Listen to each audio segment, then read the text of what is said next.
Di sebuah desa kecil di Irak, lahir seorang anak yang kelak mengguncang Timur Tengah. Bukan sebagai presiden, bukan sebagai jenderal, melainkan sebagai sosok yang mengklaim dirinya khalifah seluruh umat Islam. Namanya Abu Bakar al-Baghdadi. Dalam waktu singkat, ia membangun sebuah kekhalifahan berdarah, menarik puluhan ribu pengikut dari seluruh dunia, dan menantang kekuatan internasional. Kota-kota jatuh, perbatasan runtuh, dan teror menjadi bahasa kekuasaannya. Namun pertanyaan terbesar tetap sama.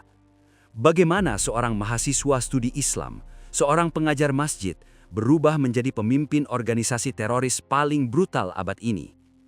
Dan bagaimana kekuasaan yang ia bangun akhirnya runtuh dalam sunyi di sebuah terowongan gelap, jauh dari mimbar kekhalifahannya?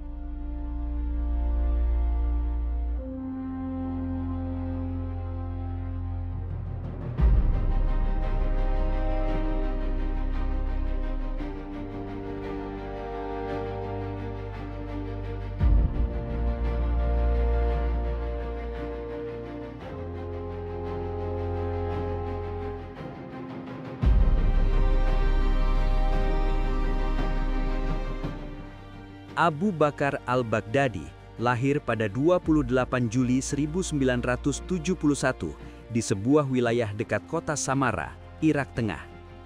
Nama aslinya adalah Ibrahim Awad Ibrahim al-Badri, berasal dari keluarga Sunni Arab yang dikenal religius dan konservatif. Sejak kecil, Ibrahim tumbuh dalam lingkungan yang menjunjung tinggi pendidikan agama. Ayahnya dikenal sebagai pengajar Al-Quran di lingkungan sekitar, sementara keluarganya menanamkan disiplin ibadah sejak usia dini. Di sekolah, ia bukan sosok yang menonjol secara fisik maupun sosial. Ia dikenal pendiam, tertutup, jarang terlibat konflik, dan lebih banyak menghabiskan waktu membaca serta menghafal teks-teks keagamaan. Tidak ada tanda-tanda bahwa anak ini kelak akan memimpin organisasi bersenjata. Ketika remaja, ketertarikannya pada ilmu fikih dan tafsir semakin kuat. Ia memilih jalur pendidikan agama secara serius, berbeda dengan banyak pemuda Irak pada masanya yang memilih jalur militer atau teknik. Setelah menyelesaikan pendidikan menengah, Ibrahim melanjutkan studi ke Universitas Islam Baghdad, sebuah institusi yang dikenal melahirkan banyak ulama dan cendekiawan agama. Di kampus, ia mengambil jurusan studi Islam dengan fokus pada hukum syariah. Ia bukan mahasiswa populer, tetapi dikenal tekun, disiplin, dan sangat menghormati otoritas keilmuan klasik. Dosen-dosennya menggambarkan Ibrahim sebagai pribadi yang tenang, sopan, dan tidak menunjukkan sikap radikal secara terbuka. Prestasi akademiknya stabil, tidak luar biasa, namun konsisten. Ia kemudian meraih gelar master dan melanjutkan hingga memperoleh gelar doktor dalam bidang studi Islam. Pendidikan formal inilah yang kelak menjadi modal utamanya dalam membangun legitimasi keagamaan. Pada awal 2000-an, Ibrahim mulai mengajar di beberapa lingkaran studi agama. Ia menjadi khotib, imam masjid, dan pembimbing pengajian di wilayah sekitar Samara dan Baghdad. Dalam ceramah-ceramah awalnya, ia dikenal moderat, fokus pada moral, disiplin ibadah, dan pemurnian akhlak. Belum terlihat garis keras atau seruan kekerasan. Namun, situasi Irak perlahan berubah drastis. Tahun 2003, invasi militer Amerika Serikat menggulingkan rezim Saddam Hussein. Negara runtuh dalam waktu singkat, institusi hancur, keamanan lenyap. Kekosongan kekuasaan melahirkan perang sektarian, pemberontakan bersenjata, dan fragmentasi sosial yang dalam. Bagi Ibrahim al-Badri, kehancuran ini bukan sekedar krisis politik, melainkan krisis identitas dan keyakinan. Ia menyaksikan masjid-masjid rusak, ulama terbunuh, dan komunitas Sunni kehilangan pengaruh. Rasa terasing dan marah mulai tumbuh perlahan. Dari seorang akademisi yang tenang, Ibrahim mulai mendekati lingkaran-lingkaran perlawanan. Dan di tengah reruntuhan Irak pasca invasi itulah, jalan hidupnya mulai berbelok menuju arah yang akan mengubah sejarah kawasan.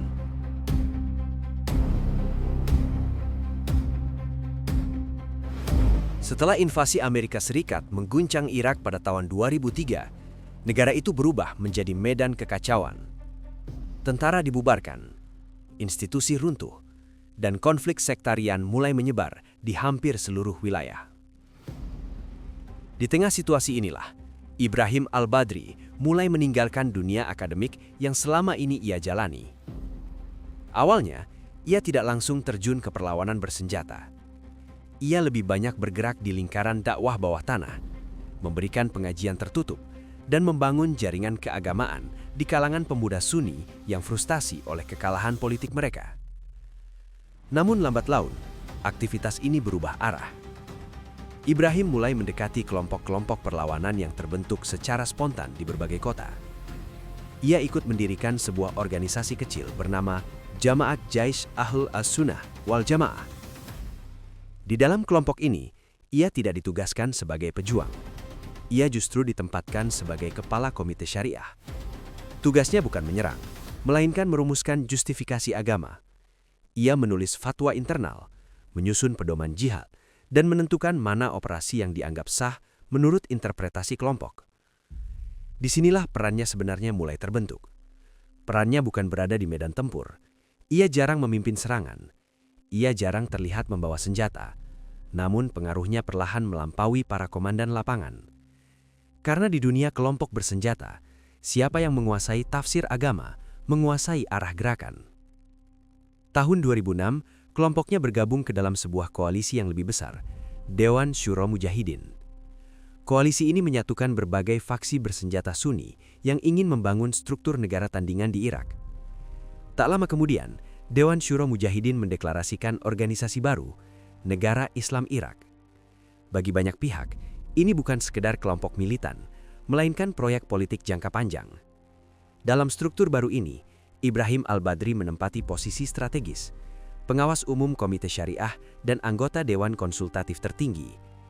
Posisi ini memberinya akses langsung ke seluruh kebijakan inti. Ia ikut menentukan arah ideologi, kriteria perekrutan, hukuman internal, dan batas-batas kekerasan yang dianggap sah. Ia memulai membangun sistem pendidikan internal. Para pejuang diwajibkan mengikuti kelas akidah, fikih jihad, dan loyalitas organisasi. Perlahan, negara Islam Irak tidak lagi hanya menjadi kelompok bersenjata, tetapi berubah menjadi organisasi dengan struktur negara mini. Di balik layar, Al-Badri bergerak sistematis. Ia mendekati ulama-ulama lokal, mengikat mereka dengan baiat, dan menyingkirkan mereka yang menolak garis keras. Ia membentuk jaringan pengadilan syariah, sistem pengumpulan zakat dan pajak ilegal, serta mekanisme propaganda bawah tanah. Sementara para komandan sibuk di medan perang, ia membangun fondasi ideologis dan birokrasi. Namun tekanan militer Amerika dan pemerintah Irak terus meningkat. Satu demi satu pemimpin senior tewas, markas dihancurkan, jaringan tercerai-berai. Pada akhir dekade 2000-an, negara Islam Irak berada dalam kondisi nyaris runtuh. Struktur kepemimpinan rapuh, kepercayaan internal menurun, dan perpecahan hampir terjadi. Lalu, pada tahun 2010, sebuah peristiwa besar mengubah segalanya. Dua pemimpin tertinggi negara Islam Irak tewas dalam satu operasi gabungan Amerika-Irak. Organisasi itu kehilangan kepala dalam semalam. Dalam kekosongan inilah, Dewan Syuro berkumpul secara rahasia. Mereka membutuhkan sosok yang diterima oleh para ulama, disegani oleh para komandan, dan mampu menyatukan faksi-faksi yang saling curiga. Pilihan mereka jatuh pada satu nama, Ibrahim Awad Ibrahim Al-Badri. Ia kemudian mengambil nama perang baru, Abu Bakar Al-Baghdadi. Pengangkatannya mengejutkan banyak pihak. Ia bukan komandan lapangan, ia bukan pahlawan perang, namun ia memiliki sesuatu yang jauh lebih berbahaya, legitimasi agama, kecerdasan organisasi, dan kesabaran politik. Di bawah kepemimpinannya, kelompok ini tidak langsung melakukan ekspansi. Ia memilih membangun ulang dari bawah. Ia merestrukturisasi sel-sel bawah tanah, menanam agen di kota-kota besar, menyusup ke aparat keamanan lokal. Ia memperketat disiplin internal, membentuk badan intelijen sendiri, dan membersihkan organisasi dari faksi yang tidak loyal. Selama beberapa tahun, namanya hampir tidak terdengar di media. Namun di balik keheningan itu, Al-Baghdadi sedang mempersiapkan proyek yang jauh lebih ambisius. Karena dalam benaknya, negara Islam Irak bukan tujuan akhir, itu hanyalah pondasi awal. Dan dari sinilah, perlahan lahir gagasan terbesar dalam hidupnya, membangun kembali sebuah kekhalifahan.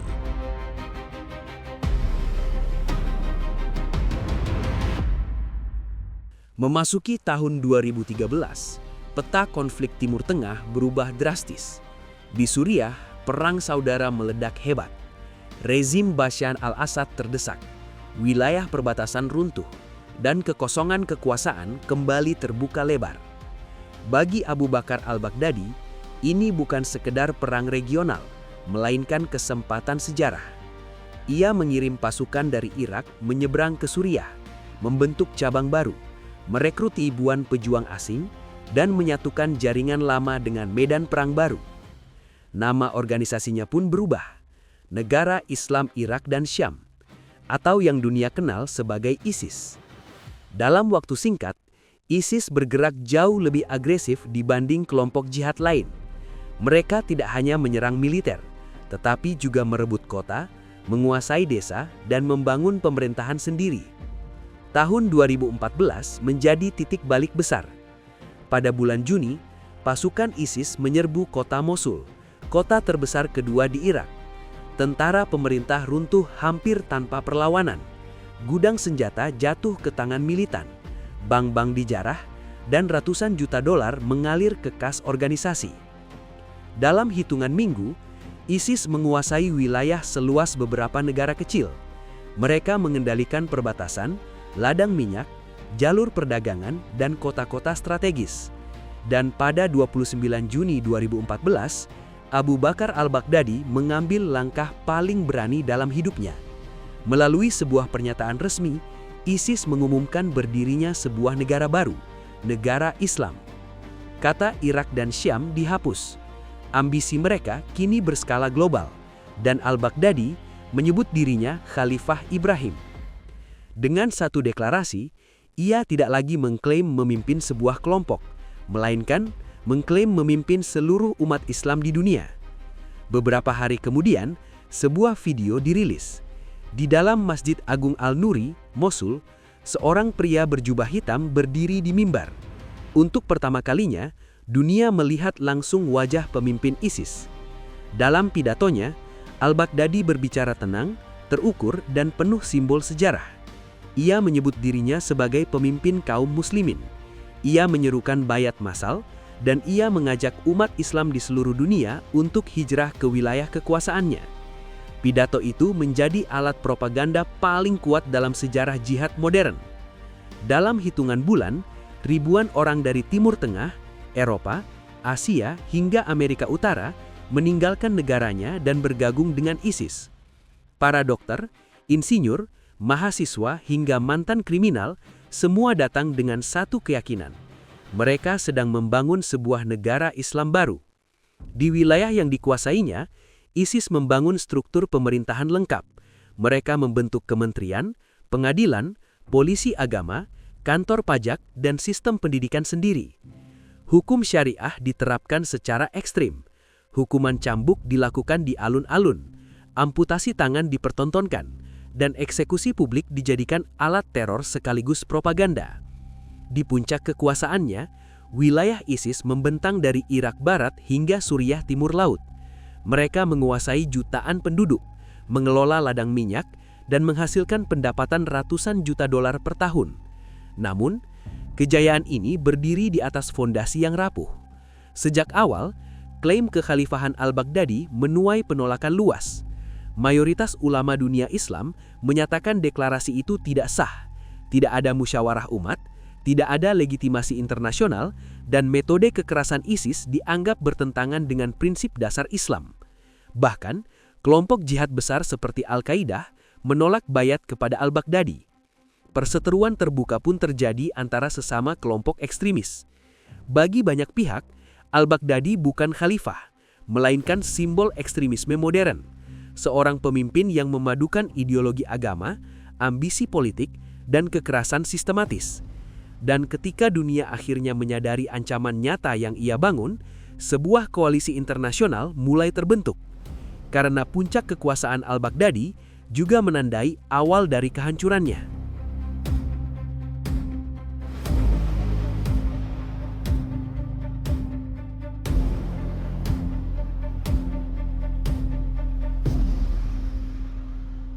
Sejak awal kebangkitannya, Abu Bakar al-Baghdadi telah menjadi target utama dunia internasional.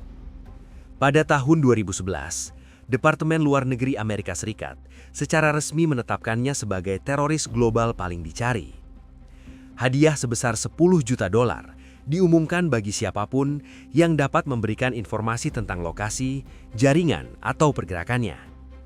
Namanya kini sejajar dengan tokoh-tokoh teroris paling berbahaya di dunia. Namun pada saat itu, al-Baghdadi justru berada di puncak kekuasaan. ISIS berkembang cepat, wilayah meluas, dan propaganda mereka menyebar tanpa kendali di internet. Video eksekusi, serangan bunuh diri, dan ancaman global membuat dunia internasional akhirnya bereaksi secara serius. Pada akhir 2014, sebuah koalisi besar dibentuk. Amerika Serikat memimpin puluhan negara dalam operasi militer gabungan untuk menghancurkan ISIS. Serangan udara dimulai, markas dihantam, konvoi dihancurkan, ladang minyak dibombardir. Di darat, pasukan Irak, Kurdi, dan milisi lokal mulai merebut kembali kota demi kota. Perlahan, peta kekuasaan ISIS mulai menyusut. Namun al-Baghdadi sendiri semakin jarang terlihat. Ia berhenti tampil di publik, tidak lagi berpidato di masjid, tidak lagi muncul dalam video. Ia berpindah-pindah tempat secara rahasia, menggunakan rumah aman, terowongan bawah tanah, dan jaringan kurir manual untuk berkomunikasi. Dalam beberapa tahun, keberadaannya menjadi misteri. Sebagian intelijen mengira ia sudah tewas, sebagian percaya ia bersembunyi di Suriah Timur, sebagian lain menduga ia melarikan diri ke padang pasir Irak. Namun, meski menghilang, perang melawan ISIS terus meningkat. Tahun 2016, kota Fallujah direbut kembali. Tahun 2017, pertempuran besar pecah di Mosul. Mosul, simbol kejayaan ISIS, berubah menjadi kota reruntuhan. Berbulan-bulan pertempuran menghancurkan infrastruktur, menewaskan ribuan pejuang, dan memaksa ISIS mundur secara besar-besaran. Tak lama kemudian, Raqqa, ibu kota de facto ISIS di Suriah, jatuh ke tangan pasukan koalisi. Dengan jatuhnya Raqqa dan Mosul, struktur negara ISIS runtuh. Wilayah yang dulu membentang luas, kini terpecah menjadi kantong-kantong kecil perlawanan. Pendapatan minyak berhenti, perekrutan merosot, dan moral pasukan jatuh drastis. Di saat yang sama, perburuan terhadap al-Baghdadi semakin intensif. Amerika Serikat membentuk satuan khusus intelijen gabungan. Mereka melacak kurir, mengintersepsi pesan, dan memburu setiap orang yang pernah dekat dengannya. Banyak pemimpin ISIS tertangkap atau tewas, jaringan internal bocor, informan mulai muncul dari dalam. Namun al-Baghdadi tetap lolos. Selama bertahun-tahun, ia hanya muncul lewat pesan audio singkat. Suaranya lemah, pesannya semakin defensif, nada optimisme berganti seruan bertahan hidup. Ia bukan lagi pemimpin negara, melainkan pemimpin pelarian. Pada tahun 2018 dan awal 2019, ISIS kehilangan hampir seluruh wilayah teritorialnya. Kekhalifahan yang pernah membentang ribuan kilometer, kini tinggal sejarah. Dan akhirnya, pada pertengahan 2019, intelijen Amerika Serikat mendapatkan petunjuk paling penting. Seorang kurir kunci tertangkap, jejak DNA dikonfirmasi, lokasi persembunyian mulai terpetakan. Target itu ternyata tidak lagi berada di jantung wilayah ISIS, melainkan bersembunyi di barat laut Suriah, di wilayah yang dikuasai kelompok bersenjata lain, di sebuah desa terpencil bernama Barisha. Selama berminggu-minggu, wilayah itu diawasi diam-diam, drone berputar di udara, satelit memantau pergerakan, dan pada suatu malam di bulan Oktober 2019, perburuan terpanjang dalam perang melawan teror akhirnya mencapai puncaknya, karena dunia kini semakin dekat dengan akhir dari sang khalifah.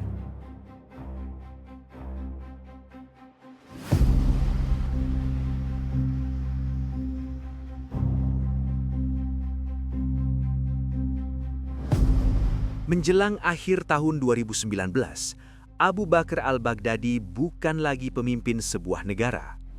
Ia hanyalah buronan yang hidup berpindah-pindah dari satu persembunyian ke persembunyian lain.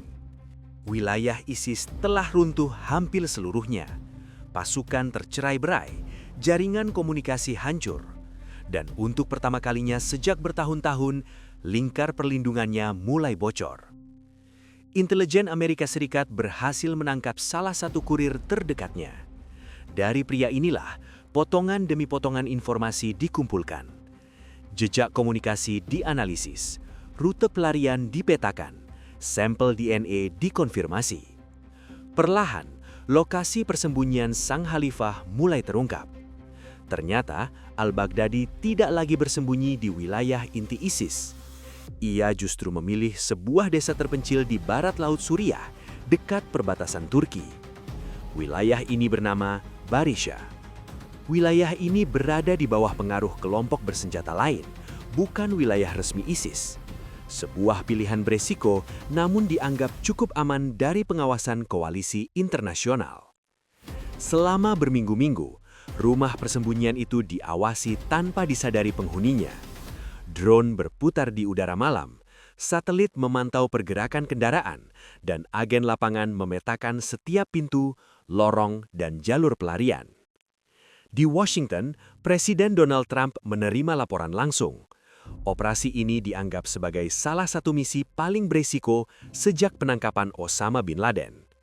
Karena targetnya bukan sekedar pemimpin teroris, melainkan simbol terbesar ekstremisme modern. Malam 27 Oktober 2019, operasi dimulai. 8 helikopter pasukan khusus Amerika Serikat menyeberang dari wilayah Irak menuju Suriah, terbang rendah untuk menghindari radar. Mereka mendarat di sekitar kompleks bangunan tempat al-Baghdadi bersembunyi. Ledakan kecil menghancurkan tembok luar. Pasukan menyerbu masuk. Di dalam bangunan terjadi baku tembak singkat. Beberapa penjaga tewas. Istri-istri al-Baghdadi ditangkap. Namun, sang target berhasil melarikan diri. Ia berlari menuju terowongan bawah tanah yang telah disediakan sebagai jalur darurat. Di dalam terowongan sempit itu, al-Baghdadi membawa 2 anak kecil bersamanya. Pasukan mengejar dari belakang, anjing pelacak dikerahkan, terowongan runtuh di beberapa bagian, dan ketika jalan keluar semakin tertutup, al-Baghdadi membuat keputusan terakhir. Ia meledakkan rompi bom yang dikenakannya. Ledakan itu menewaskan dirinya dan 2 anak yang berada di sisinya. Operasi berakhir dalam hitungan jam. Presiden Donald Trump kemudian mengumumkan hasilnya kepada dunia. Dalam konferensi pers, ia menyatakan bahwa Abu Bakar al-Baghdadi telah tewas, menangis, berteriak, dan mati dalam keadaan terpojok. Jenazah al-Baghdadi dikumpulkan dari sisa-sisa reruntuhan. Identitasnya dikonfirmasi melalui tes DNA. Tidak ada pemakaman terbuka, tidak ada prosesi keagamaan, tidak ada makam yang bisa diziarahi. Beberapa jam kemudian, tubuhnya dimakamkan di laut. Sebuah akhir sunyi bagi pria yang pernah mengklaim memimpin jutaan umat.